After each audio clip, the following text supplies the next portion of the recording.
بسم اللہ الرحمن الرحیم۔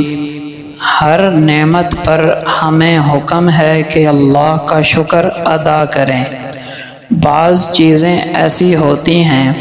کہ ہم ان کو نعمت نہیں سمجھتے یا ان کا نعمت ہونا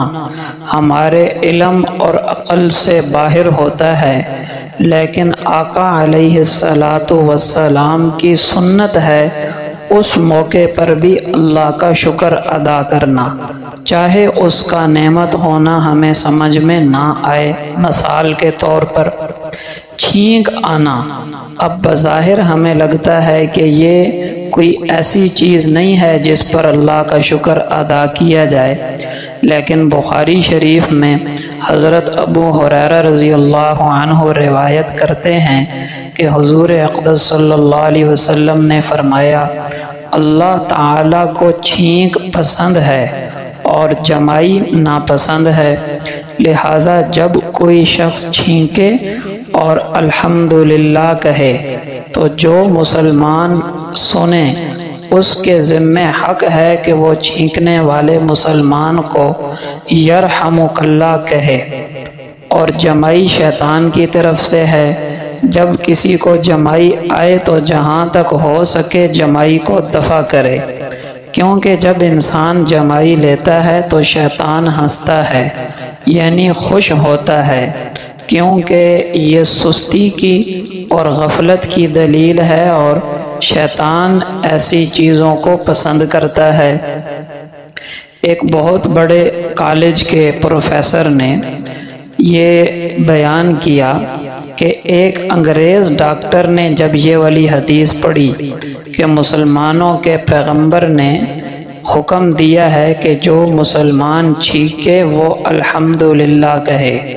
اور جو پاس مسلمان بیٹھا ہو وہ یرحمک اللہ کہے، اور پھر چھینکنے والا جواب میں یہدیکم اللہ کہے، تو اس نے غور کیا، سوچا کہ ایک معمولی سے کام پر اتنی دعائیں پڑھنے کا کیا مطلب ہے؟ تو اس نے ریسرچ کرنا شروع کی، تو تحقیق کی تو پتہ چلا کہ اتنی دعائیں پڑھنا فضول نہیں ہے، بلکہ یہ اللہ کا شکر ہے، کیونکہ ریسرچ اور تحقیق سے یہ بات سامنے آئی کہ دماغ کی رگوں میں ہوا رک جاتی ہے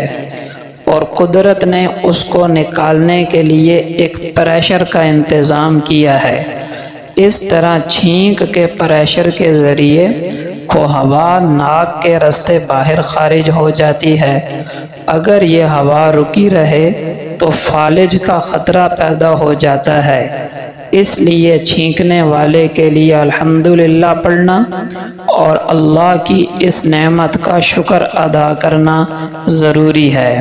غور تو کیجئے، کبھی ہمارا اس طرف بھی دھیان گیا تھا کہ چھینک آنا بھی اللہ کی نعمت ہے؟ اس سے ہمیں پتہ چلا کہ رسول اللہ صلی اللہ علیہ وسلم کی ہر سنت میں ہمارا دنیا آخرت کا فائدہ ہے، چاہے ہمیں سمجھ آئے یا نہ آئے، چاہے ہماری عقل میں آئے یا نہ آئے۔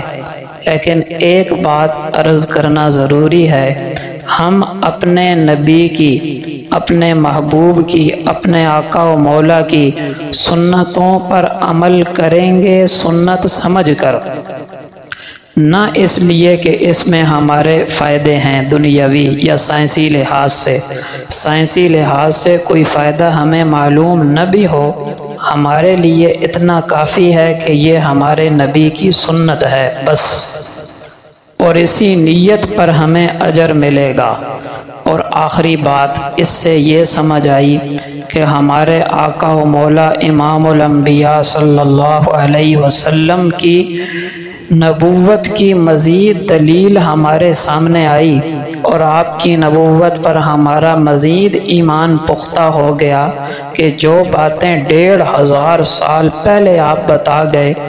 آج 1500 سال بعد سائنس ریسرچ کر کے اس نتیجے پر پہنچ رہی ہے جو آقا علیہ السلام 1500 سال پہلے بتا چکے۔